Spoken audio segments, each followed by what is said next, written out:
افسوسناک خبر شامل کرتے ہیں منڈی بہاؤدین سے۔ دیرینہ دشمنی پر مخالفین کی فائرنگ سے باپ بیٹا جاں بحق، مقتول پیشی کے لیے عدالت جا رہے تھے۔ مزید تفصیلات جانتے ہیں عنایت اللہ انجم کلیر سے۔ جی عنایت اللہ، بتائیے ہمیں۔ ملکوال کے علاقہ شماری کے رہائشی ارشد گوندل کی اسی گاؤں کے ثاقب شاہ پارٹی سے دشمنی تھی۔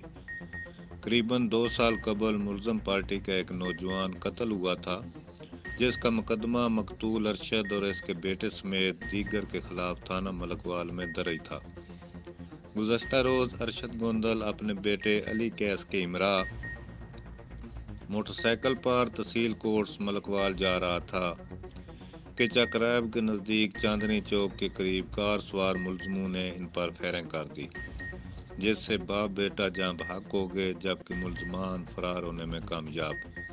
ملکوال پولیس نے مقتول ارشد گوندل کے بھائی محمد اشرف کی درخواست پر ثاقب شاہ، بوسل طلال اور حسنین شاہ سمیت 9 ملزموں کے خلاف مقدمہ درج کر دیا، جبکہ لاشیں پوسٹ مارٹم کے بعد ورثاء کے حوالے کر دی گئی ہیں اور ملزموں کی گرفتاری کے لیے پولیس کے چھاپے جاری ہیں۔